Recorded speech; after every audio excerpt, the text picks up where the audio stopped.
chapitre 8.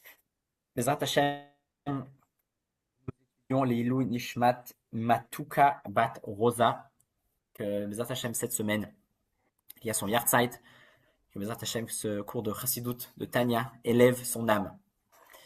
Donc nous Amen. avons étudié la semaine dernière dans le chapitre 7 par rapport aux définitions de Klipat Noga. Qu'est-ce que la Klipat Noga? La Klipa du milieu qui peut être déviée à gauche dans le mal ou à droite dans la Gdusha. On a parlé du domaine de la Gdusha évidemment, du domaine de la Touma, de la Klipa qui est ce qu'on appelait Assour. Assour signifie être emprisonné, car je ne peux pas utiliser quelque chose d'interdit pour le bien. Ça marche pas. Je peux pas manger quelque chose d'interdit, d'assour et dire oui, mais avec cette énergie-là, je vais faire des choses bien. Je vais voler, je vais pas être honnête dans mon travail, mais avec ça, je vais faire des mitzvot, je vais aider les gens. Ça marche pas. De la même manière qu'on dans une voiture qu'on doit mettre de la benzine. Si je mets du diesel, ça va pas aider. Le moteur, il va pas partir. Il va se casser.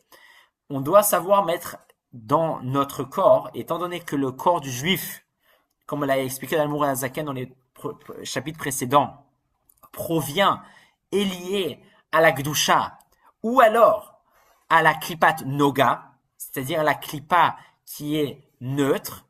La seule chose qu'on peut pas utiliser des choses interdites pour nous. Ça nous amène à rien, ça nous avance à rien, ça nous aide à rien. Au contraire, ça ne fait que nous stopper et nous endormir et nous faire aller en arrière. Donc c'est dans ce état d'esprit que la Zaken débute ce chapitre 8. Il y a Bezrat Hashem 3 parties dans ce chapitre. Première partie, la Zaken explique quelque chose, un concept intéressant. Qu'est-ce que le mauvais penchant? Et la Zaken va nous expliquer qu'il y a 2 sortes de mauvais penchants. Il y a le mauvais penchant juif, il y a le mauvais penchant non juif, le mauvais penchant goy. Et basé sur ce que le Zohar explique, la Zaken va nous expliquer la nuance entre ces 2 mauvais penchants. Ensuite, la Zaken, d'une manière, on peut dire, hors du commun, va nous parler de différentes processus, méthodes de nettoyage après 120 ans. On sait qu'après 120 ans, l'âme passe par des processus de nettoyage. On peut appeler ça des punitions, mais ce n'est pas des vraies punitions. Il n'existe pas de punition dans la Torah. Tout ce qui se passe de difficile, c'est uniquement une purification, un nettoyage pour passer à l'étape suivante. Et donc l'âme aussi passe par 4 sortes de nettoyage pour pouvoir passer à l'étape suivante. Et on va voir pourquoi la Zaken nous parle de ça en général dans la Chassidut. Surtout dans la Chassidut Rabat, on ne parle pas souvent, pour ne pas dire presque jamais, de punition, de Gehinom. Mais dans ce chapitre, la Zaken nous parle de ça. On va voir pourquoi.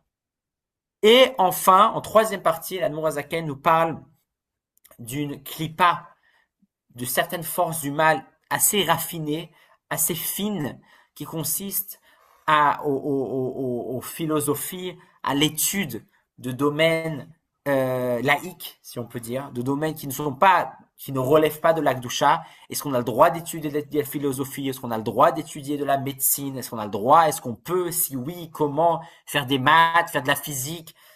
Comment ça se passe? Qu'est-ce qui se passe à ce moment-là? La Zaken va nous éclaircir tout cela en 3e partie de ce chapitre. Donc tout d'abord, on va commencer par la première partie. Là, le Zaken nous parle du mauvais penchant. Et il nous dit tout de suite qu'il y a différence entre le mauvais penchant juif et le mauvais penchant non juif. Et la Zaken donne l'exemple de la nourriture. La nourriture, c'est quelque chose de très important. Tout est très important dans la vie, mais la nourriture spécifiquement, car comme on le sait tous, on est ce qu'on mange. C'est logique. Ce que je mange, c'est ce que je suis. Et donc, il y a plusieurs exemples dans la Gemara. Par exemple, le Midrash Rabbah de la Megillat Ruth nous dit que la mère de Elisha ben Avouya, Elisha ben Avouya était un Tana, un grand maître à l'époque de la Mishnah, qui était un grand tzaddik, mais qui a malheureusement mal tourné. À la fin de sa vie, il a tout rejeté. Et le Midrash nous dit pourquoi? Qu'est-ce qui lui est arrivé tout d'un coup? C'est bizarre. C'est quand même pas si commun que ça. que le Midrash nous dit c'est dû au fait que sa mère avait mangé quelque chose d'interdit à une certaine époque, et sûrement de la grossesse, et alors que c'était permis pour elle, car elle était dans un cas de pikuach nefesh, dans un cas en danger de vie ou de mort. Elle avait le droit de manger ça. Ça peut être un médicament, ça peut être dans certaines situations extrêmes, mais quand bien même cet aliment interdit a eu une influence sur elle et sur son enfant. Que Elisha ben Avouya, à un moment donné de sa vie, a tout lâché. À cause de cet aliment interdit, bien que dans cette situation c'était permis pour elle, quand même, ça a laissé une trace. Ramban Nachmani nous dit aussi que lorsqu'on mange des aliments pas cachers, de la viande pas cachère, ça amène à la personne des caractères, des comportements agressifs. Car encore une fois, ça laisse une trace. On peut pas dire, on peut pas rester indifférent suite à une avéra. En plus forte raison, une avéra qui relève du domaine de la nourriture. C'est pour ça qu'on doit faire très attention à ce qu'on mange. Le manger le plus méhoudar possible avec la meilleure manière. Il y a quelque chose dans cela. Et donc, la Nourazaken nous dit qu'à la base, basé sur ce qu'on a étudié dans le chapitre précédent, le mauvais penchant juif ne va jamais normalement nous dire, c'est quoi, Nathan, mange ce morceau de viande pas cachère. Normalement, ça c'est pas censé venir à notre esprit. Pourquoi? Car le juif, par définition, son énergie provient de deux éléments, deux possibilités. Soit de la gdusha, lorsqu'il fait des bonnes choses, soit à la base de la klipat noga. Klipat noga, c'est des forces qui donnent de l'énergie aux éléments permis, mais je peux aussi malheureusement le faire avec la mauvaise intention, comme on a étudié dans les chapitres précédents. Manger de la viande cachère, j'ai le droit. Travailler, faire des affaires, j'ai le droit. Parler, avoir une discussion sur le beau temps, j'ai le droit. Tout ça, c'est permis, c'est la majorité des choses qu'on fait dans la vie. Mais il faut savoir comment le faire. Si je le fais pour mon ego, pour mon plaisir matériel, pour mon plaisir physique, je détourne cette klipat noga dans le domaine du mal, dans le domaine de la sitra achara, de l'autre côté, comme on dit. À ce moment-là, ça devient vraiment quelque chose de mauvais. Bien qu'à la base, il s'agit d'une chose qui n'est pas interdite. J'ai mangé une pizza cachère, c'est pas interdit. Mais si je fais ça uniquement pour mon propre plaisir, à ce moment-là, je fais descendre, je dérive cette force neutre à la base dans les forces du mal. Mais les juifs à la base, il n'est pas mal. C'est pas possible. Le mauvais penchant juif ne peut jamais nous dire de faire quelque chose de mal. Ça, ce mauvais penchant qui nous dit mange quelque chose de mal, mange quelque chose de pas cachère, fais quelque chose qui est interdit, il s'agit de ce qu'on appelle le mauvais penchant non-juif. Car chez les non-juifs, ils peuvent manger tout ça. Chez eux, c'est normal, on mange ça. Beaucoup de choses sont permises. C'est pas quelque chose de juif d'avoir cette attraction, cette tentation envers les choses interdites. Et pourtant, on l'a tous. On va pas se mentir. On a souvent des pulsions, on peut être attiré par faire des mauvaises choses. Soyons honnêtes. Comment c'est possible? Alors pourquoi l'Admour Hazaken, on va lire ça dans les textes, l'Admour Hazaken se base sur les mots du Zohar, qui dit que le mauvais penchant juif est celui qui nous détourne dans une action permise, faire cette action permise d'une manière pas comme il le faut. Mais ça reste permis. Ça, c'est le mauvais penchant juif. Mais soyons honnêtes, on a tous des fois des mauvais penchants totalement interdits. De faire cette action interdite, de dire quelque chose d'interdit. Assour. Comment c'est possible? Les commentaires du Tanya, la Chassidoute donne à ça deux raisons. Comment c'est possible qu'un juif peut quand même avoir de temps en temps, ou même souvent malheureusement, un vrai mauvais penchant, comme on le connaît tous, qui nous dit fais ça, et ça c'est vraiment interdit. Comment c'est possible? Normalement, notre énergie du juif provient pas des klipot atmeot, provient pas des trois clipotes interdites. Alors, d'où ça vient cette idée de faire des choses interdites? Notre métabolisme, notre corps, notre âme, toute notre identité n'a rien à faire à la base avec ce qu'on appelle les shalosh klipot atmeot, avec les trois forces du mal. On n'est pas lié à ça. Mais pourquoi des fois, oui, on veut aller là-bas? Il y a à ça deux raisons. Première raison, nous donne la chassidoute, car nous vivons beaucoup avec des non-juifs. Nous vivons autour de nous, on vit avec ça. Et donc, qu'on le veuille ou que l'on veuille pas, on est influencé de ça. C'est comme si on veut une mutation, le fameux mutant, on se rappelle tous du corona. Il y avait le virus de base, et après il y avait le mutant, que c'est pas exactement le même, mais il évolue. Le virus évolue. Le juif aussi, malheureusement, peut être un mutant. À la base, le juif, par définition, le juif par définition de base, il n'est pas intéressé par les choses interdites. Ça lui parle même pas. Et comment ça se fait qu'on est tous intéressés finalement? Car on a été mutés. On est des mutants. Le fait de tellement vivre avec les goïms, ça nous donne cette possibilité. Ouais, mais pourquoi je ferais pas ça? Peut-être c'est intéressant de faire cette action qui est interdite. Voilà, ils le font tous. Mais à la base, c'est pas normal. Premier élément. Deuxième élément, très intéressant.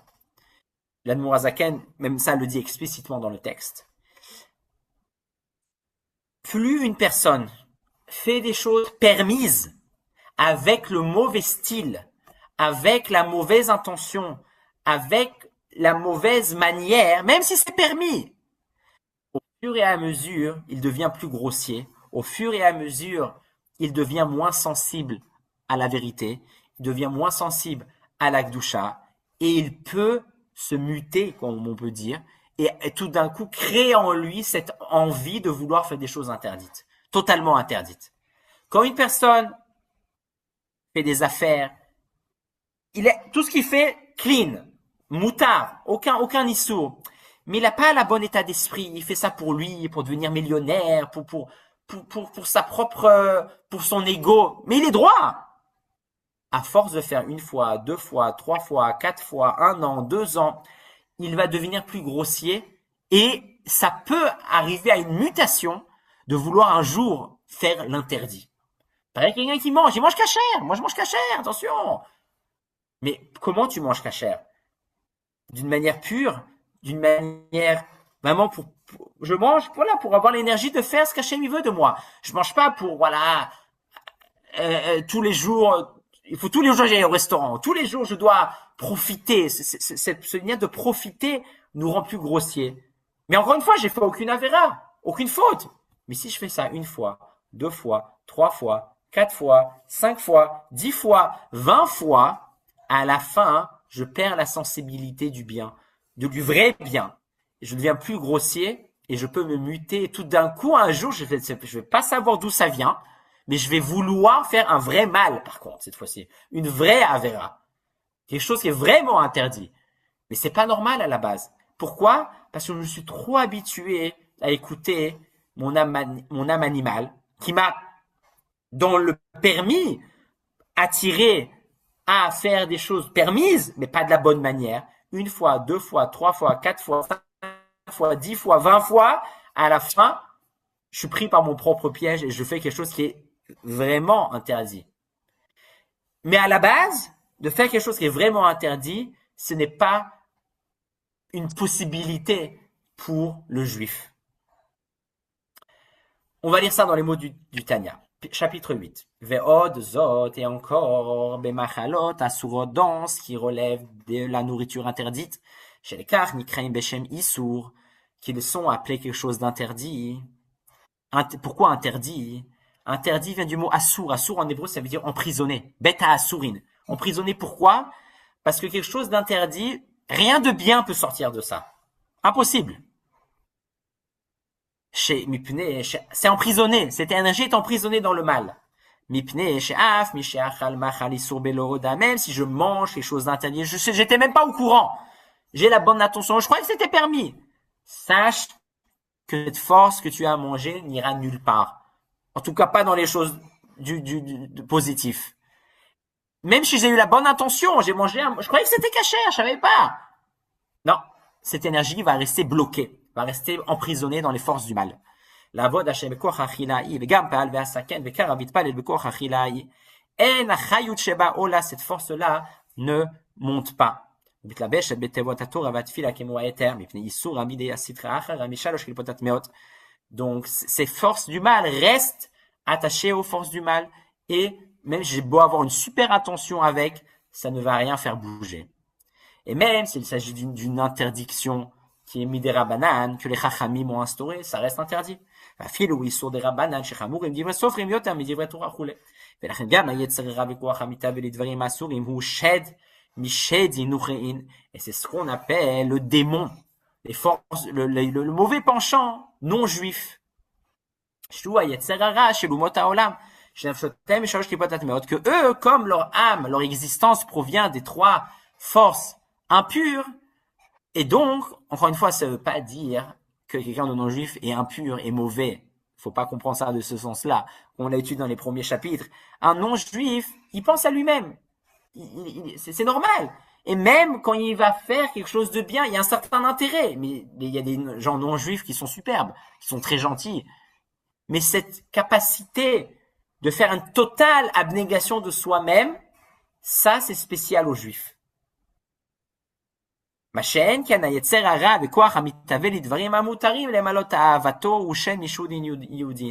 contre, le mauvais penchant juif, lui, il peut nous pousser à faire des choses permises, cependant avec la mauvaise intention, cependant pour moi-même, cependant pas pour le bien qu'il y a dans ça, pas pour l'étincelle divine qu'il y a dans ça, mais pour le côté matériel, le côté physique, le côté plaisir qu'il y a dans ça. Ça oui, le Yetzer Hara, le mauvais penchant juif peut nous amener. Et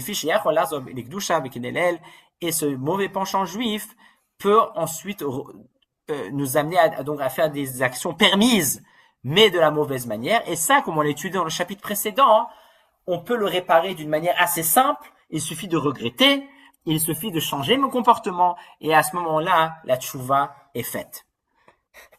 Donc ça, c'est le premier point, première partie de ce chapitre, là où l'Admour HaZaken définit le mauvais penchant juif, le mauvais penchant non juif, mais évidemment, malheureusement, on peut tous avoir, et on a tous, aussi un mauvais penchant non juif, dû au fait que nous sommes entourés de non juifs, ou dû au fait que nous, par nos nombreuses actions permises, avec le mauvais style, avec la mauvaise,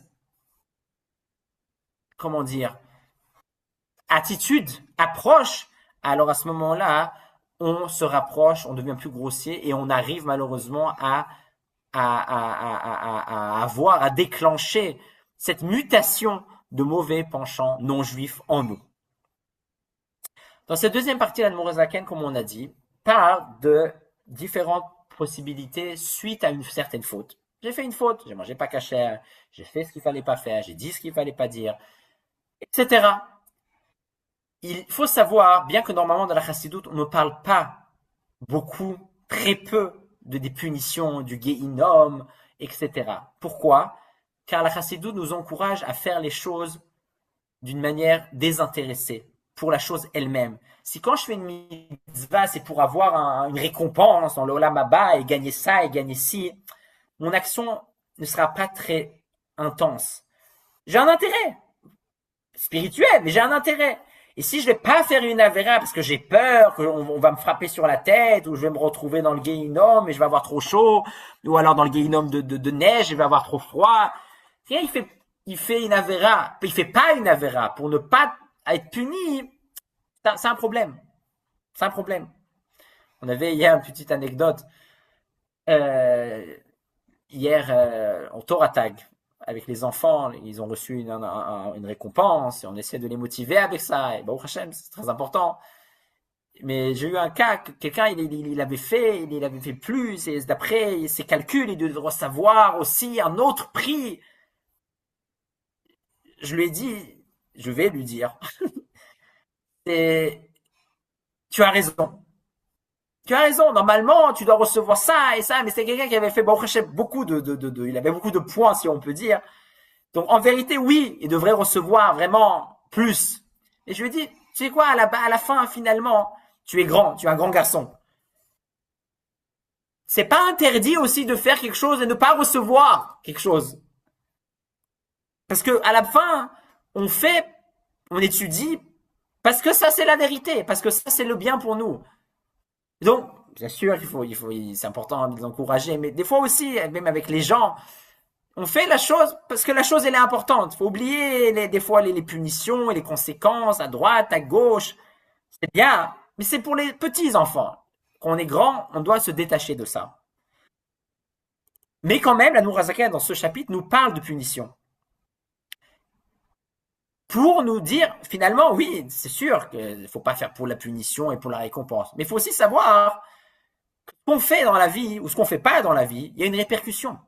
Il y a des conséquences. Il ne faut pas prendre à la légère ce qui se passe. Et la Nourazaka nous dit, vous savez, vous mangez quelque chose d'interdit, vous faites quelque chose d'interdit, vous faites quelque chose de permis avec la mauvaise intention, ça laisse des traces. Et ces traces, pour notre bien, doivent être nettoyées. Et il y a plusieurs moyens de nettoyage. Il commence en nous disant, il y a ce qu'on appelle chibut hakever. Chibut hakever, c'est surtout pour les fautes physiques, matérielles, les plaisirs de ce monde. Là où j'ai eu une faute avec un plaisir, mon corps, la tombe, si on peut dire, chibut hakever, est rétréci. Le corps souffre. Le corps, ou alors comment dire, part en perdition, il est abîmé avec tout ce qui se passe dans la terre, etc. Le corps, voilà, c'est une sorte de souffrance qui purifie, qui enlève le plaisir que le corps a pu avoir. Ou alors une autre sorte de nettoyage, c'est ce qu'on appelle le kafakela. Kafakela, c'est quand l'âme, c'est une punition. Encore une fois, il n'y a pas de punition, c'est une purification, un nettoyage plus spirituel qui fait voyager, déplacer l'âme d'un point à un autre. Et là, l'âme est un peu perdue, elle va là, elle va là, elle va là. C'est un nettoyage qui est plutôt pour tout ce qui relève des fautes, qu'on aurait fait des choses sans penser, qu'on n'aurait pas été sérieux, la personne vit dans le vent, elle n'est pas concrète, elle fait pas ce qu'il faut faire. Donc son âme aussi voyage partout, mais c'est une perte de temps, c'est horrible de perdre du temps. C'est ce qui se passe, kafakela.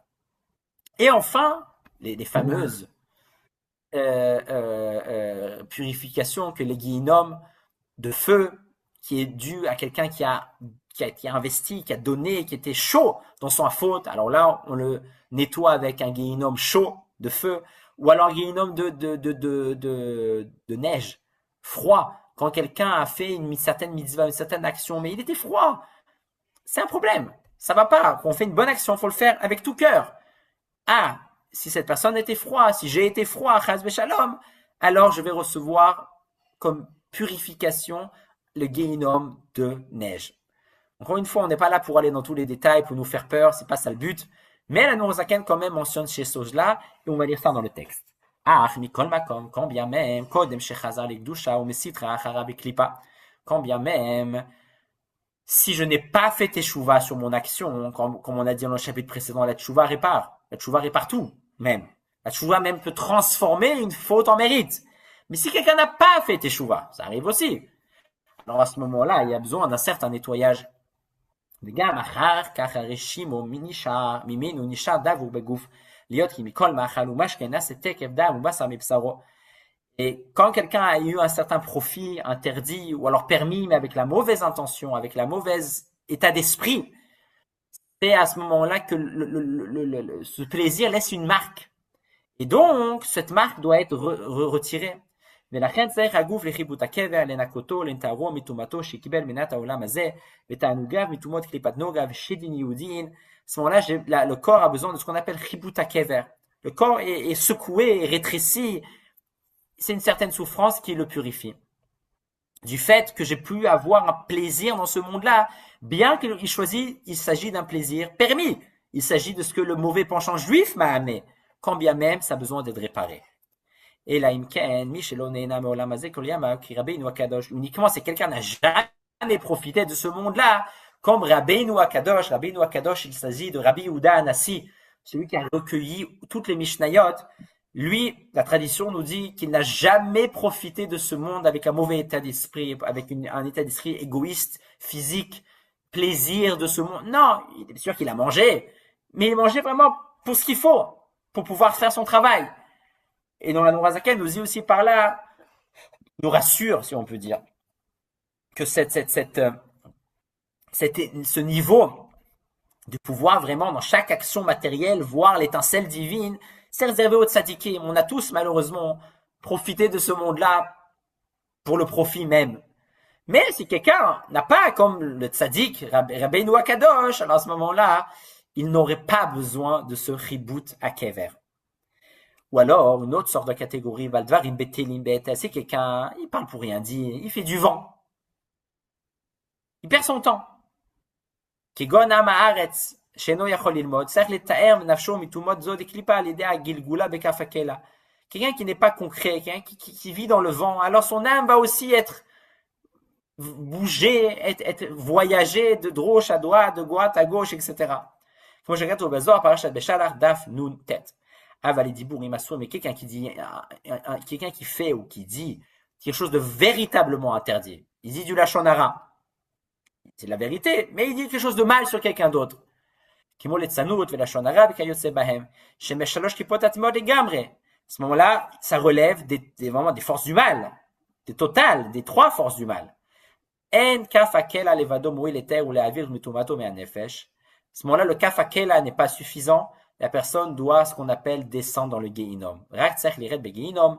וכן מי שאפשר לו לעסוק בתורה ועוסק בדברים בטלים, אין כף הקלע לבדו מועיל לנפשו למחקה ולזכרה, רק עונשים חמורים שמענישים בביטול תורה בפרטיות, מלבד עונש הכללי, לכל ביטול מצוות עשה מחמת עשות בגיהינום של שלג כמובן במקום אחר, et même quelqu'un aussi qui pouvait étudier, mais qui n'étudie pas, qui fait autre chose, de pas constructif, alors lui aussi, le kaf hakela n'est pas suffisant.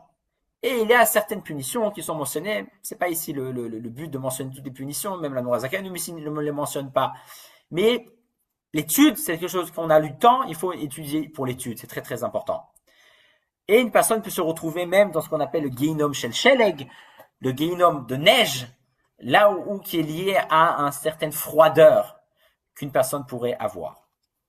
Donc ça, c'est, en d'autres termes, ce qu'il faut retenir de ça, c'est surtout le fait de prendre sérieusement notre vie, pour savoir que toute action laisse des traces qu'on devra nettoyer d'une manière ou d'une autre. Donc, le fait qu'on sait ça, ça nous rend plus conscients de l'importance de chaque jour, de l'importance de chaque action.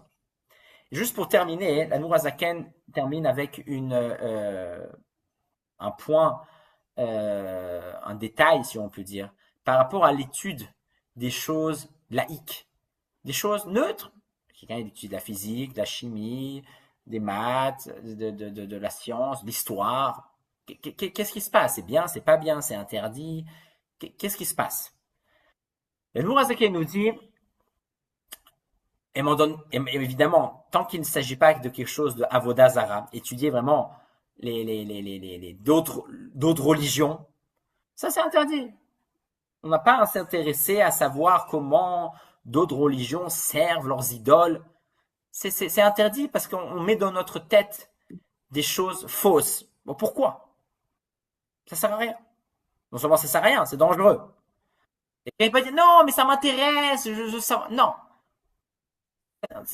Pourquoi mettre dans sa tête quelque chose de nocif? Pourquoi? Pour savoir c'est quoi le mal. Pas besoin de savoir c'est quoi le mal. Le mal qui reste dehors. Mais s'il s'agit de quelque chose de négatif, de neutre, c'est animal, voilà, la science, la biologie, l'histoire, c'est pas de la Avodah Zara. Alors, le Nourazaken nous dit ici, ça dépend. Si j'utilise ça en tant que moyen, que moyen afin de servir Hachem, ou alors afin d'avoir une parnassa, quelqu'un a besoin d'argent. Donc, voilà, il me faut un métier. J'apprends ça, mais c'est pas que je suis un passionné. C'est sûr qu'il faut aimer ce qu'on fait. Mais à la fin, je sais que le vrai but, c'est d'avoir une parnassa, de pouvoir nourrir ma famille, de pouvoir faire Shabbat, de pouvoir faire les fêtes, de pouvoir payer des choses que mes enfants ont besoin. Et pour arriver à ça, j'étudie un certain métier et je le fais avec tout cœur, je le fais comme il le faut. Mais je prends pas ça en tant que but. Mon but, C'est pas vraiment de devenir un spécialiste parce que ça me passionne. Ce qui doit nous passionner, c'est la Torah. Parce que c'est la vraie passion, c'est la vraie sagesse d'Hachem, qu'on le veuille ou non. Mais quelqu'un, et la Noura Saka nous met en garde en disant fais attention, car si tu étudies ces choses-là avec passion, et en tant que but, non, voilà, moi ça m'intéresse, la chimie, la physique, c'est pas mon métier, mais voilà, à ce moment-là, la personne, si on peut dire, rend impur. Pourquoi rend impur? C'est pas pour dire que c'est impur ces choses-là. Car finalement, quand on parle de chimie, de physique, de maths, d'histoire, qu'est-ce qui est mis en avant dans tous ces éléments-là? Ce qui est mis en avant, c'est le monde. Le monde existe, voilà le monde, les moi, et ça, et ça. Dieu, on parle pas de Dieu là-bas. Au contraire, comment tous ces éléments-là nous rappellent que le monde existe, comment le monde y fonctionne. Et c'est vrai que le monde existe et le monde y fonctionne. Mais toutes ces matières-là, tous ces sagesses-là, qui sont des sagesses intéressantes, ne sont encore une fois pas interdites. Si j'utilise ça, comment servir Hachem, comment me rappeler que Hachem, il est de partout. Alors, et que je suis honnête avec moi-même. Alors là, avec plaisir, étudier la science, que ça te rappelle comment Hachem, il est de partout. Mais si j'oublie l'élément de Hachem dans ça, et je prends la science en tant que science, je prends les choses laïques en tant que choses laïques, et il est où Dieu dans l'histoire? Là, c'est un vrai problème. Là, je me déconnecte de la source. Là, je rends vraiment impur mon esprit, ma tête, quelque chose de très grave. Car rendre impur ses mains, c'est pas bien, mais c'est que mes mains. Ma tête, elle sait c'est quoi la vérité. Ma tête, elle est à la bonne place. Ok, j'ai fait quelque chose d'interdit, j'ai eu un Yetzirara trop puissant. Pardon Hachem, j'essaierai de pas le refaire. Mais je sais. Quelqu'un qui s'habitue à étudier des choses, des sciences, des manières de penser, des éléments où l'élément divin n'est pas à l'intérieur, je me rends plus grossier de jour en jour. Et ça, c'est un problème. Je vais lire ça dans les mots Bezat Hashem du Tanya. Quelqu'un qui est occupé à étudier la sagesse des nations du monde. Premièrement, c'est un problème, car si j'ai du temps, il faut utiliser notre temps pour l'étude de la Torah. Premièrement, problème technique. Ve'od, mais un autre problème. Yetera tumata shel chuchmot aumot al tumat dvarim betelim. שאינו מלביש ומטמא רק המידות מיסודות הרוח הקדוש שבנפשו האלוקית שבתומות כיפת נוגה שבדברים בטלים הבאים מיסוד הרוח הרע שבכיפת זו בנפשו הבהמית כדי לאל ולא בחינת חוכמה בינה ודעת שבנפשו מאחר שהם דברי שטות ובורות שגם השוטים מעמי הארץ יכולים לדבר כן. Si quand mon esprit, ma tête, elle est investie dans des choses de ce monde-là, ma tête, elle reste connectée au monde. Ma tête, elle reste connectée au côté animal, au côté matériel de ce monde-là. Et j'aurais du mal à me déconnecter. J'aurais du mal à rester fin, à rester spirituel. Car ma tête est occupée, ma tête s'occupe, ma tête étudie, ma tête comprend est occupée à s'occuper de choses matérielles. Donc après, je vais devenir moi matériel aussi.